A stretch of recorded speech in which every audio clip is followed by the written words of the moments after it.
saya Felicita Froni Irsanti, kelas 2024F, Prodi S1 Kebidanan, memenuhi tugas mata kuliah PKN. Pada kesempatan ini, saya akan menganalisis sebuah kasus yang ada di Indonesia yang berkaitan dengan hukum. Kasus yang saya ambil adalah kasus Tibo CS. Kasus Tibo CS adalah kasus yang berkaitan dengan kerusuhan pisau yang terjadi pada tahun 2000. Desa Jamberjaya, Kecamatan Lembo, Kabupaten Marobali, Sulawesi Tengah, tempat tinggal Fabianus Tibo, Domingus da Silva, dan Marinus Ribu. Sebelum kerusuhan Poso 1 pada tahun 1998, Poso 2 1999, dan Poso 3 pada tahun 2000, Dusun Jamberjaya dalam suasana aman. Kedamaian Desa Jamberjaya mulai terusik pada tanggal 15 Mei tahun 2000, datang seorang tamu yang tak diundang bernama Yanis Simangunso memprovokasi dengan mengabarkan bahwa gereja Santa Teresa Poso dan kompleks sekolah atau asrama akan dibakar serta anak-anak penghuni asrama. Tibo, Domingus, dan Marinus sejak awal persidangan Pengadilan Negeri Palu pada awal tahun 2000 selalu membantah terlibat kerusuhan Poso 3. Kedatangan mereka ke Poso dari kampung Beteleme hanya untuk menolong puluhan anak sekolah yang tengah berada pada kepungan massa.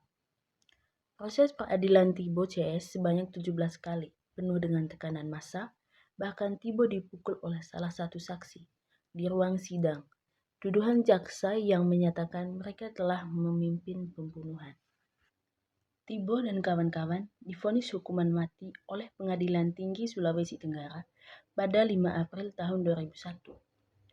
Keputusan itu dikuatkan oleh Pengadilan Tinggi Sulawesi Tenggara pada 17 Mei 2001. Mahkamah Agung membenarkan keputusan Hakim Pengadilan Negeri Palu yang menyatakan Tibo CS bersalah atas sangkaan pembunuhan, penganiayaan, dan perusakan di 3 desa di Poso, yakni Desa Sintuwu, Lemba, Kayamaya, dan Maengko. Majelis Pengadilan Negeri Palu yang dipimpin Hakim Sudarmo meyakini sejumlah saksi yang mengaku melihat ketiganya memimpin dalam penyerangan itu. Hukuman diperberat karena Tibo, 61 tahun, pernah dihukum 4 tahun dalam kasus pembunuhan seorang transmigran asal Bali pada tahun 1994. Seperti yang diberitakan, Kejaksaan Negeri Palu, Sulawesi Tengah telah mengirim surat pemberitahuan kepada pihak keluarga mengenai waktu pelaksanaan eksekusi Tibo CS dijadwalkan dieksekusi 12 Agustus 2006 pukul 00.15 waktu Indonesia Tengah. Pada Sabtu 12 Agustus 2006, Tibo dan kawan-kawan telah dilaporkan dihukum mati. Namun, pada detik-detik terakhir menjelang pelaksanaannya, pemerintah Indonesia mengeluarkan perintah penundaannya. Penundaan ini datang beberapa jam setelah Paus Benediktus XVI mengeluarkan himbauan khusus kepada Presiden Susilo Bambang Yudhoyono. Menjelang jam eksekusi, 3 peti mati dan 1 tim tenaga medis diangkut ke Kejaksaan Tinggi. Jaksa penuntut umum 3 kasus tampak di kantor Jaksa Tinggi. Kepala Kejaksaan Negeri Palu juga terlihat di sana, yang menanti jemputan regu penembak Brimob dari Polda Sulawesi Tengah. 10-15 menit sebelum eksekusi pada Sabtu, mereka akan menerima sakramen minyak suci yang diterima oleh orang yang akan meninggal. 1 jam sebelum eksekusi, berita dari Jakarta mengenai penundaan eksekusi mulai tersebar.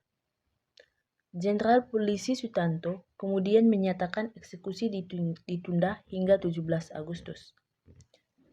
Eksekusi ditunda hingga 17 Agustus tetap dilakukan selambat-lambatnya 3 hari setelah 17 Agustus.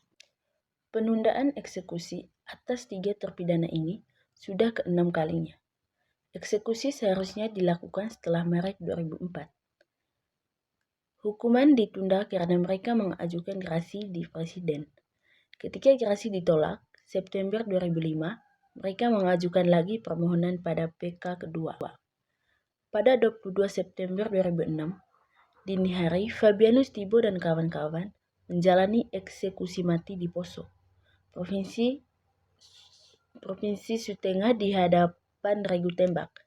Dari kesatuan Brimob Polda setempat, mereka menjalani eksekusi mati secara serentak selama 5 menit mulai pukul 01.10 waktu Indonesia Tengah di sebuah tempat yang masih dirahasiakan di pinggir selatan kota Palu. Berselang beberapa menit kemudian, jasad 3 terpidana yang telah dinyatakan meninggal dunia dan dimandikan oleh puluhan petugas yang sudah bersiaga di TKP.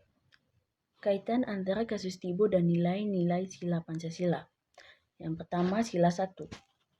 Penghormatan terhadap hak hidup dan kematian manusia. Kemudian, pertimbangan moral dan etika dalam menghadapi kasus pembunuhan. Dan refleksi tentang keadilan dan kebenaran di hadapan Tuhan. Kemudian sila kedua, yaitu pengakuan HAM terdakwa dan perlindungan dari penindasan. Sila ketiga, keutuhan dan kepentingan nasional, pengelolaan konflik dan ketegangan sosial, mempertahankan kesatuan bangsa. Sila keempat, pengambilan keputusan berdasarkan hikmat dan kebijaksanaan, dan proses hukum yang adil. Sila kelima, perlindungan hak-hak sosial dan ekonomi masyarakat, keadilan dalam pembagian sumber daya alam, dan penghapusan ketimpangan sosial dan ekonomi.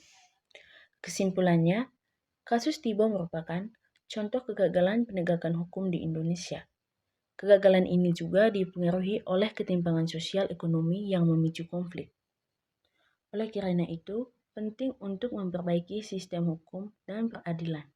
Dengan demikian, kepercayaan masyarakat terhadap penegakan hukum dapat dipulihkan dan keharmonisian masyarakat juga dapat dijaga. Baik, sekian saja dari saya. Bila ada tutur kata dan tingkah laku yang tidak berkenan dalam video ini, saya mohon maaf. Terima kasih.